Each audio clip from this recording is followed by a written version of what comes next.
Have you ever watched a show introduce a really interesting moral gray area and then completely ignore it? Have you ever then spent the next week thinking about that moral dilemma and all the wild implications it has? Well, that was me 9 months ago with The Legend of Korra's Amon.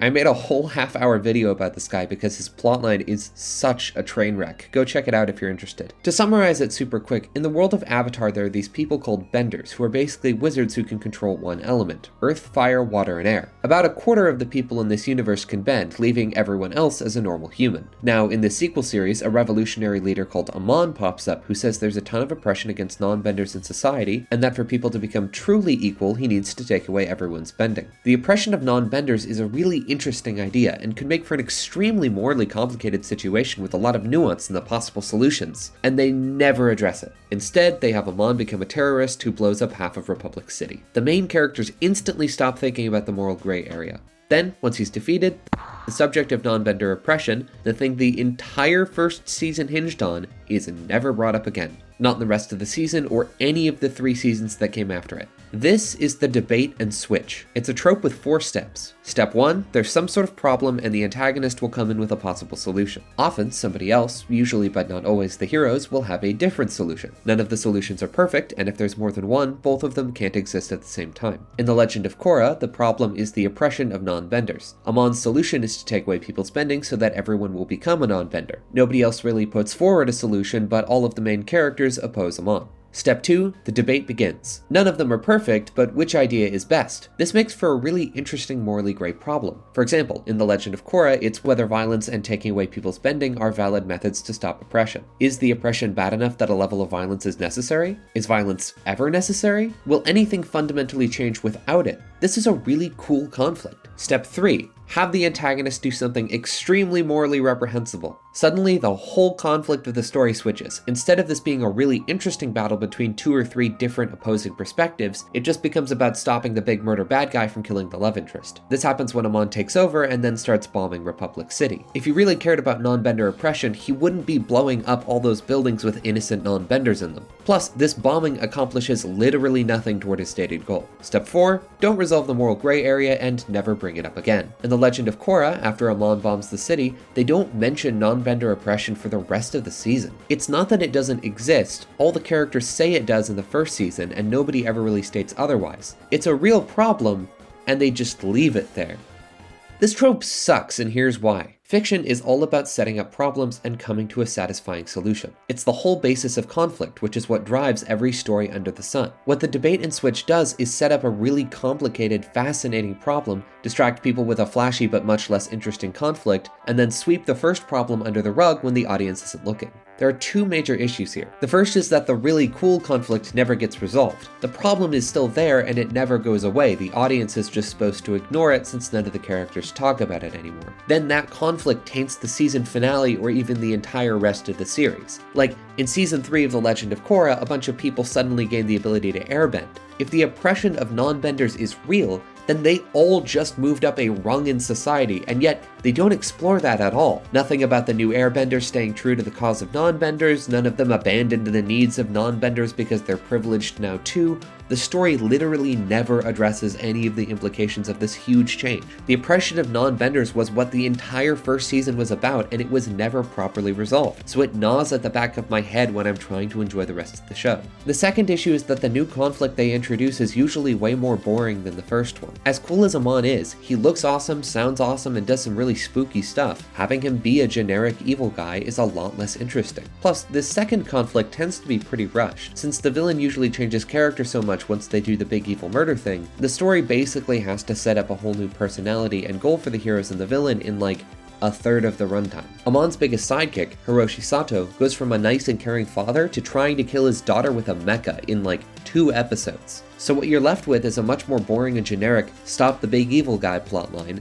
that also doesn't even have enough time to resolve in a satisfying way. And all of that is still only like a third of the problems with the whole Equalists plotline in the first season of The Legend of Korra. Seriously, please go watch that video if you're interested. It's one of my early videos I'm proudest of, and it doesn't have that many views. However, it's also important to point out what the debate in Switch is not. It's not the villain having a point. For example, The Killing Joke. The Killing Joke was a one-issue Batman comic a guy called Alan Moore wrote back in 1988. It's really good, got super famous, accidentally kicked off a whole era of superhero comics that got progressively worse and worse over the period of a decade until it became unbearably boring and samey. You get the gist. Anyway, The Killing Joke is about the Joker basically trying to justify to Batman why he turned evil. He says that all it takes is one bad day for a totally good and sane man to go completely mad. And there is some truth to this. Traumatic events can really mess a person up, and someone who's undergoing a lot of pain or grief can end up becoming a bit mentally unstable because of it. I mean, Batman is a billionaire who dresses up as a bat to fight crime each night because his parents were shot in front of him at a young age. He kind of proves it's a thing all on his own. Maybe the Joker is right that all it takes is one bad day for a regular guy to turn into a monster like him.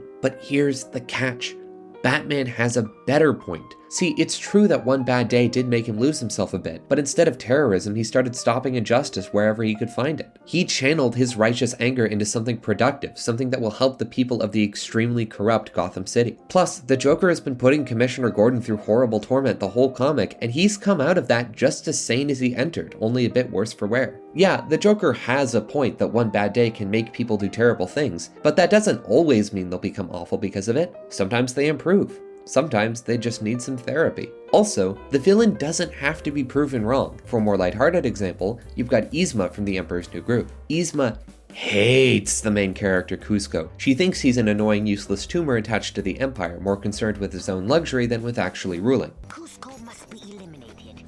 The Empire will finally be rid of that useless slug.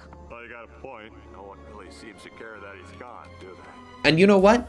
She's right! Kuzco's whole arc throughout The Emperor's New Groove is about learning to care about other people and using his power to help the citizens of his empire. But you know what else is true about Yzma? She's crazy and power hungry. So even though she is 100% correct about Kuzco being a spoiled brat, there's still a very good reason why the main characters have to defeat her. This is not a debate and switch. Kuzco lost the debate about him being a terrible emperor. That's all resolved. It's just that once Kuzco becomes a good person, they still have to defeat Yzma because she's evil. And it's a trip. If you've never seen this movie, get some buddies and check it out. It's completely and utterly ridiculous. Genuinely one of the funniest movies I've ever seen. Okay, so with all that groundwork laid, I think it's time I actually start analyzing why this trope exists and going over some fun examples in the process. Let's get to it. First of all, it's kind of incredible how common this trope is in superhero movies in particular. I mean, you can find debate and switches all over the place, but it pops up in superhero movies a ton. So I'm going to be using some superhero examples to categorize debate and switches into 3 distinct groups. To be clear, I'm making up these 3 different ways of classifying them. These are not real terms. The first type of debate and switch is the status quo and switch. For our example here, we have Captain America Civil War. The whole start of this movie is about whether superheroes should have to register with the UN. See, right at the start of the movie, Wanda Maximoff accidentally diverts an explosion into a bunch of civilians with her psychic powers. This leads to the UN trying to pass something called the Sokovia Accords, which would create a UN panel that would control the Avengers. Iron Man, aka Tony Stark, thinks this is a good idea, while Captain America, aka Steve Rogers, doesn't. So right away, this is a super interesting moral gray area. Basically, should the Avengers be allowed to work as their own entity, or should there be some sort of structure overseeing these obvious vigilantes? What they're doing is basically illegal and to some degree, terrorism. I mean, the whole first 10 minutes of the movie is 3 of them going into Nigeria and wrecking shop. Nigeria should have some sort of say in that, right? But then, on the other hand, who says the UN will be right about any of this stuff? A lot of the countries that are in the UN are the same ones funding terrorists. Plus, getting all that approval from the UN would take a long time, would be a public affair, and would require the heroes with secret identities to give them up to the UN, which would all make it harder and more dangerous for the Avengers to operate. Is it better for them to risk not being able to do anything if it means that the things they are doing won't be as dangerous for civilians? Iron Man thinks that's a risk worth taking and wants the Sokovia Accords to go through. Captain America does not. And suddenly, there's a civil war among the Avengers. What's so cool about this gray area is that even if you think one side is objectively more correct or incorrect, there are still very good arguments from both sides of the coin. So then Civil War takes this really interesting premise and completely ignores it. The first half hour is a riveting political drama that's one of the coolest Marvel stories put on screen, and they abandon it. Instead, it's actually about Captain America going rogue to rescue Bucky Barnes and Iron Man not liking that. Then Tony Stark realizes that the Winter Soldier killed his parents back in the 90s when he was brainwashed, gets real pissed, and breaks his robot arm. And suddenly, the whole movie is actually about Tony and Steve having beef. By the end of the film, the only one really obeying the Accords anymore is Iron Man, and people have barely mentioned the actual premise of the movie in an hour. The film is still good, but we never really get a resolution to the whole UN thing.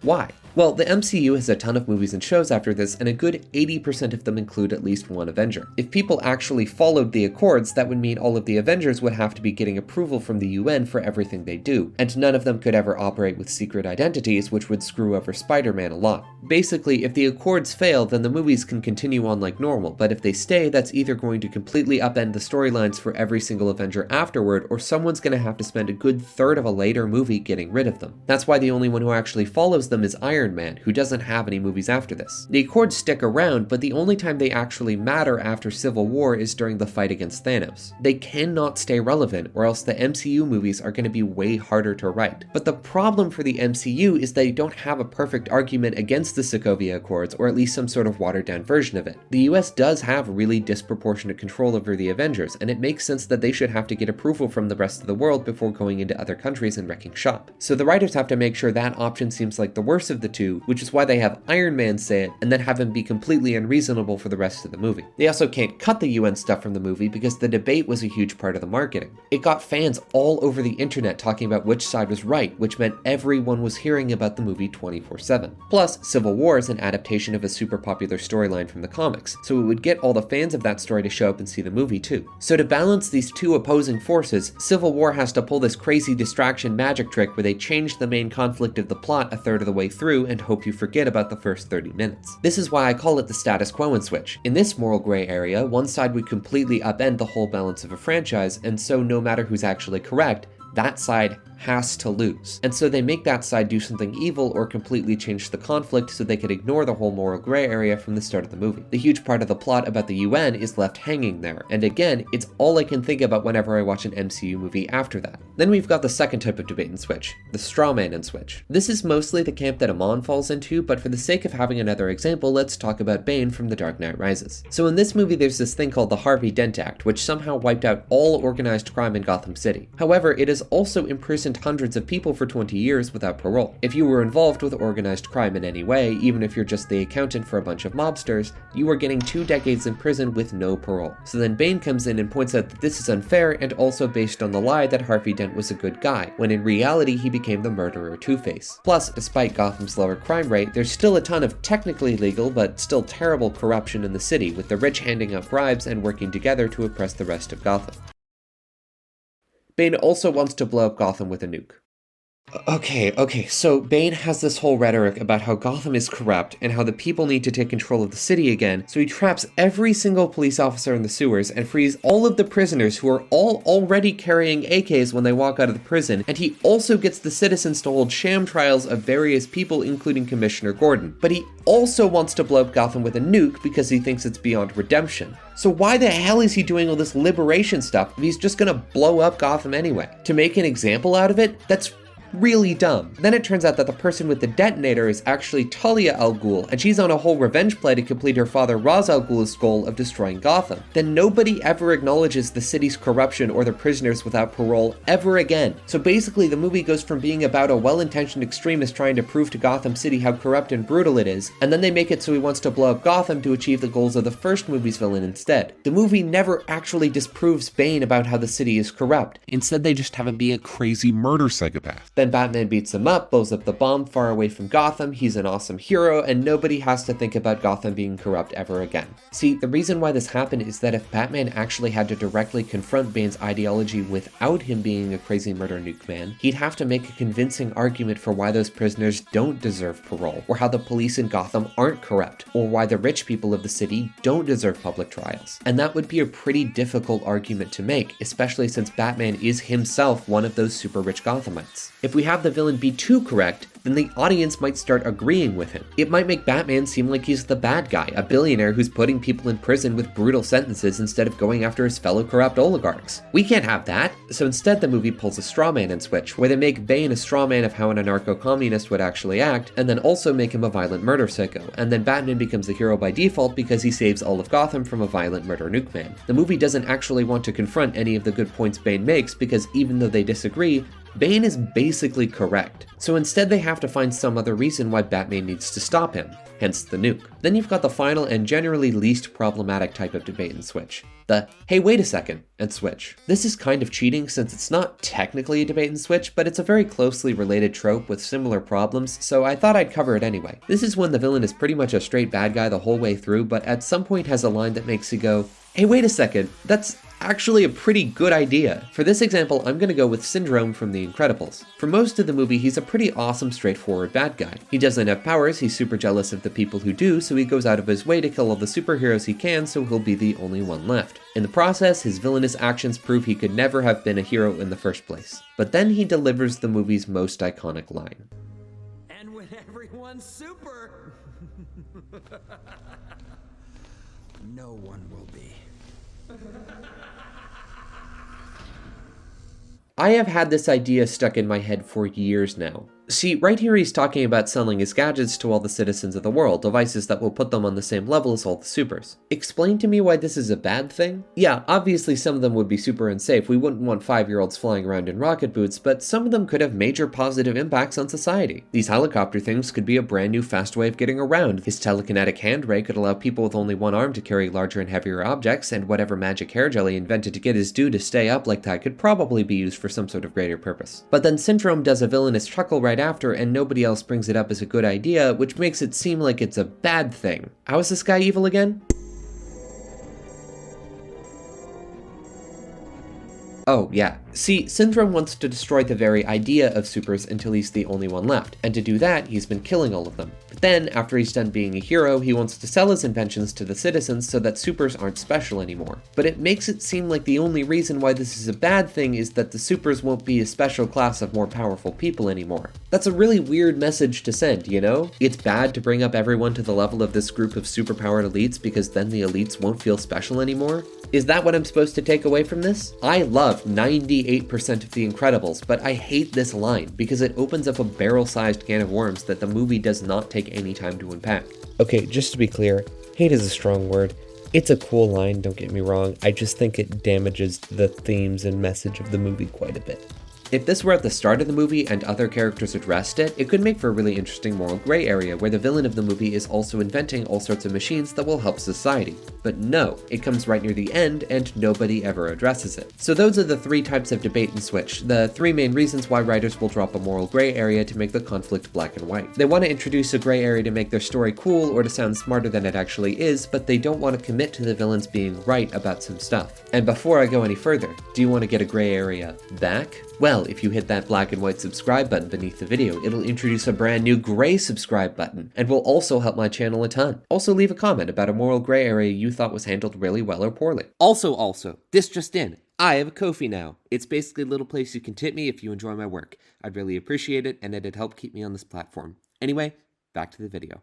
No discussion of this trope could be complete without Michael DiMartino and Brian Konietzko, aka the world's biggest fans of the debate and switch. These guys created Avatar: The Last Airbender and The Legend of Korra, aka one of the best shows of all time and its mediocre sequel series. They are also the only writers I have ever seen who have used this trope 6 entire times. One of them is with Amon, the most egregious example and the villain I've already talked about enough, but they did the same thing with 5 other conflicts over the course of only 2 shows. First, we should talk about Jet, since he's basically a blueprint for half the villains in the shows, including 4 of the other examples I'm about to bring up. In the first series, Jet is a well-intentioned extremist who is working as a vigilante fighting the Fire Nation. He's doing a lot of good things to protect the Earthbenders, but also attacks an old Fire Nation man. When people call him out on this, he says that the old man is not innocent because he's Fire Nation. While Jet is still in the wrong here, the situation is more complicated, since the Fire Nation civilians are living on Earth Kingdom land. The Fire Nation is trying to resettle the Earth Kingdom with Fire Nation people, and the old man is one of them. It's still wrong for Jet to hurt him, but the old man isn't exactly innocent. Plus, Jet has a ton of past trauma with the Fire Nation. His entire family was killed by the Rough Rhinos. It's pretty understandable that they would hate every single member of the Fire Nation. Jet isn't right, but he kind of has a point, and it makes total sense why he would act this way. And then Jet tries to flood a whole town so he can kill a handful of Fire Nation soldiers. This would work, but it would also kill way more Earth Kingdom civilians. The man just catapults himself off the slippery slope. Suddenly, this guy goes from being a well-written tragic antagonist who is taking out his righteous anger on the wrong people to a cartoon bad guy who will kill hundreds of innocents for revenge on innocent people. All 4 of the main villains in The Legend of Korra follow this pattern to some degree. I've already talked about Amon, so I'll skip him, but we also have Unalaq, Zahir, and Kuvira. Unalaq starts as a somewhat sympathetic character with a misguided goal of wanting to reunite the world with the spirits, but then it turns out he's actually an evil psychopath who wants to use a dark spirit to become a dark avatar and bring about 1,000 years of darkness. Very dumb and not very interesting. Then there's Zahir. He's all about anarchism, but in a really stupid way where he doesn't think about the consequences of his actions. Unlike real anarchists, who would definitely have some sort of plan after killing a horrible despot like the Earth Queen, he doesn't have any ideas and opens up a massive power vacuum that a brutal warlord fills in the next season. I personally don't think anarchism is a good idea even if you do have a plan. Trying to maintain a society without a state is really hard, but it's at least worth talking about.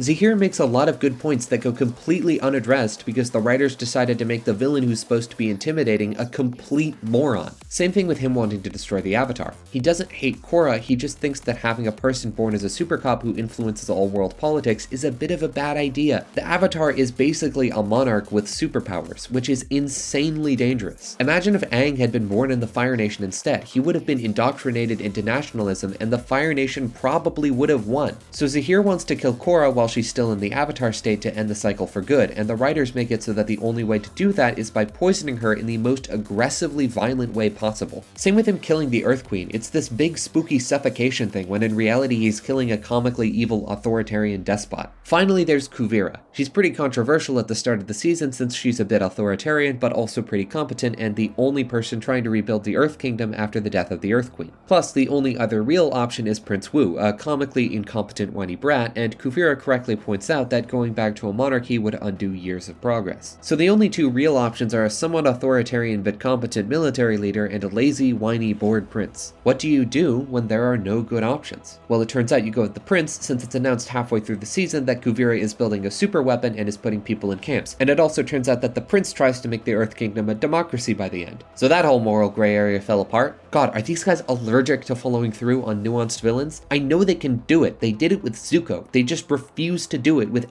anyone else. But we still have one more to go. The most famous example of a debate in Switch in this franchise is probably the ending of The Last Airbender. Our main character Aang is a pacifist, but right near the end of the show it becomes clear that he might have to kill the main antagonist. The only problem is by doing that he would be betraying not only his own principles but his airbender culture, and as the only one who's still alive after the Fire Nation wiped the rest of them out, he feels a responsibility to defeat the Fire Lord without killing him. A large part of the last few episodes is devoted to literally everyone around Aang trying to convince him that he should kill the Fire Lord, and Aang trying to make them understand why he doesn't want to. It's incredibly engaging, one of the best moral conundrums ever written into a TV show.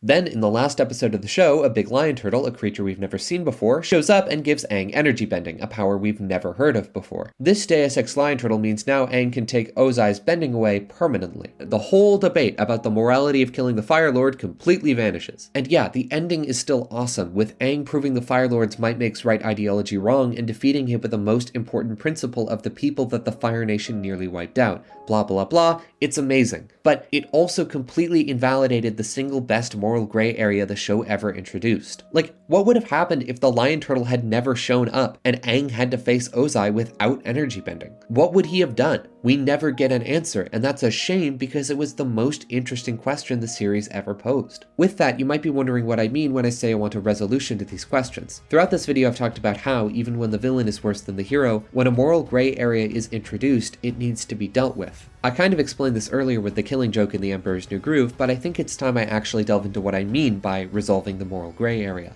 Let's talk about Tai Lung.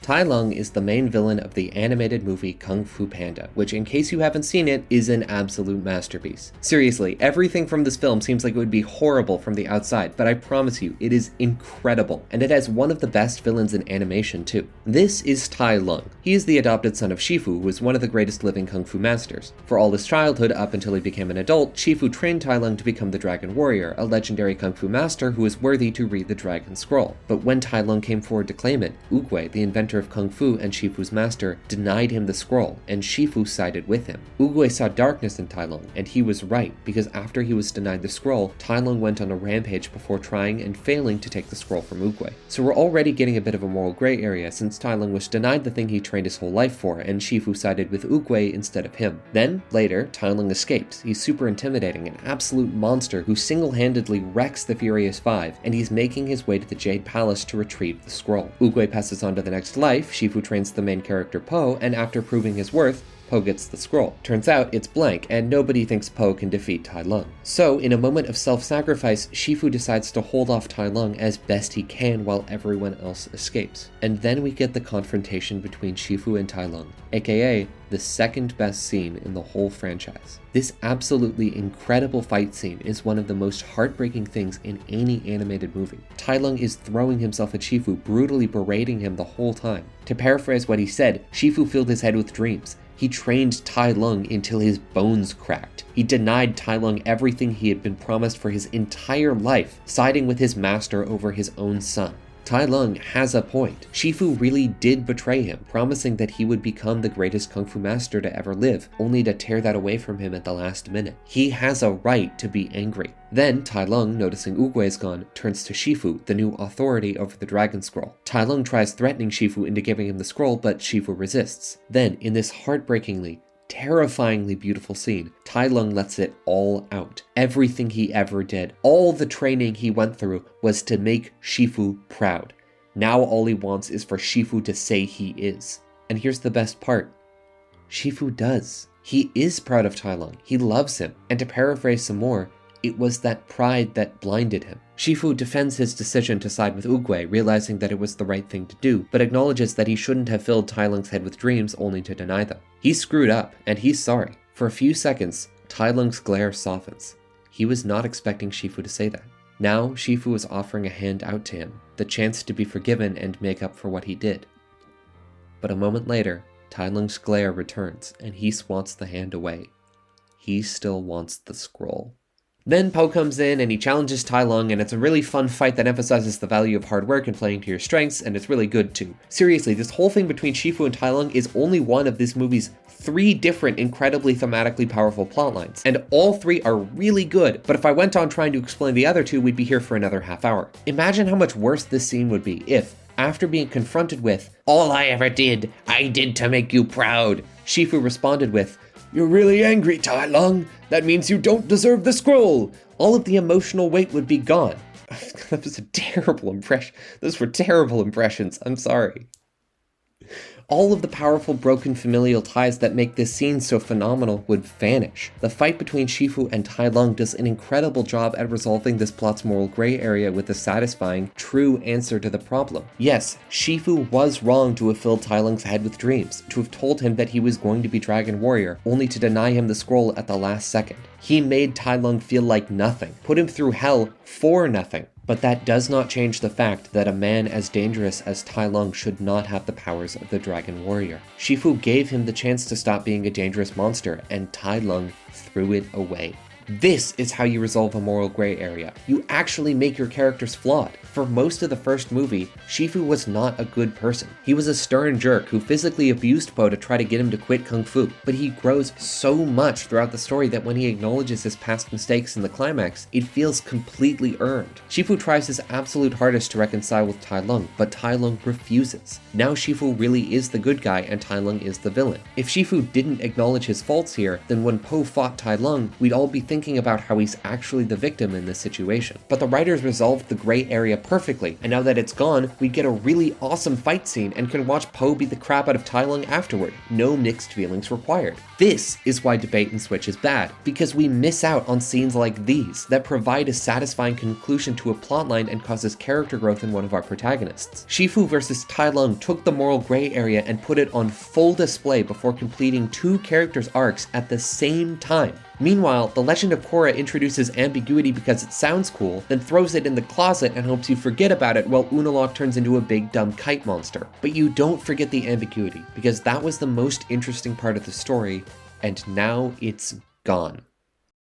Just for fun, I'm gonna go over a handful more examples of this trope that annoy me and a few pieces of media that I think resolve the gray areas very well. Alright, let's get into it. Infinity War's Thanos is a famous example of this trope. He says everyone is suffering from overpopulation, but then takes the absolute most violent possible solution by killing half the universe. Not only is this a completely ridiculous thing to do for someone who supposedly wants to help everyone, but it's also a terrible solution to overpopulation, since due to Malthusian growth, everyone is going to start having more kids and will be stuck with the same problems in like 50 years maximum. I really wish they had stuck with the motivation from the comics where he wants to impress Lady Death because he has the hots for her. Pokemon Black and White, it brings up some really interesting ideas, but it kind of falls short too. This group called Team Plasma says that Pokemon may be unhappy being put in Pokeballs and then forced to battle each other, which, you know, is a pretty good point. But there's only one real advocate for that position, and all the others are only using it as an excuse to get rid of everyone else's Pokemon so they can take over the region. They kind of resolve it by having you prove to N that Pokemon can live side by side with trainers happily, but that's still only a can and doesn't take into account all the terrible people who catch Pokemon and then abuse them. Black and White is mostly a victim of the status quo in Switch, since if they actually did free all the Pokemon, it would kind of destroy the whole premise of the series. Here's an example of how to do it well: Dracula from Castlevania 2017. The local townspeople burned Dracula's wife at the stake for being a witch, and now he wants to destroy all of humanity. Dracula makes an amazing point about how any of the townspeople could have stood up to try to save Lisa, and how since none of them did, it means that humanity is morally corrupt. This reaction is understandable since 1, he's still grieving super deeply, 2, he sees most humans as lesser, and 3, yeah, they could have saved her. The eventual resolution is that while it's true that a lot of the people down in the town are terrible, not all of them are, and even the awful ones don't deserve to die in Dracula's quest for revenge. Another infuriating example of this trope is Daenerys from Game of Thrones. The whole story is about who will become the ruler of Westeros, the main continent. For most of the show, Daenerys has been going across the world freeing slaves and helping citizens, and while she's not always a good ruler, it's clear she's trying her best. Plus, she has the most direct claim to the throne of Westeros and 3 dragons, which could be really useful in stopping the upcoming apocalypse. Even though Jon Snow would probably make a better king, Dany presents some pretty good reasons for why she should rule instead. And then she goes crazy and burns down the whole capital for no reason. This was loosely set up, but only for a couple of episodes, and it really seemed like her arc was going to be about proving that she wasn't crazy like the rest of her family. But no, the moral gray area is gone because she's a nutjob who personally killed hundreds of thousands of people. There's a role-playing game out there with a perfect example of a really painful gray area. It's maybe my favorite RPG of all time, right up there with Undertale, but unfortunately for me, it's also the single darkest game I've ever played, which makes it incredibly difficult to talk about. I have a very deep love for it, and each time I play through it, it is an absolute joy. But considering the ridiculously dark subject matter, I don't want to tackle it at all until I can ensure my audience will take what I say in good faith. So, instead, I'm going to be hiding a hint in each of my upcoming videos as to which RPG I'm talking about. Feel free to guess in the comments. My final example for a story that resolved its gray area really well is Undertale. Flowey, this little unassuming yet murderously violent flower, is the main villain. Before you showed up, Flowey basically got stuck in a time loop that he could control, where he could reset back to previous points through sheer force of will. Then you showed up, and because of your stronger willpower, now you can do it and he can't. Anyway, this constant resetting made him think that life is pointless and that nobody's actions really matter. And he's kind of got a point, since no matter what he does to other people, positive or negative, none of them will ever remember it when he resets them. It's a pretty grim outlook, but in this game's world, it's kind of true. But in the good ending of the game, you teach him that even though everything can be reset, making people happy in the moment is still important, and it's more valuable to live a good life over and over again than to be sad and hopeless forever. Alright, that's it. If you hated the video, please hit the dislike button and leave a comment telling me how I can improve, and if you liked the video, well, it's up for you to decide what the right thing to do is. With all that said, thank you, goodbye, and I'll see you sometime in the future.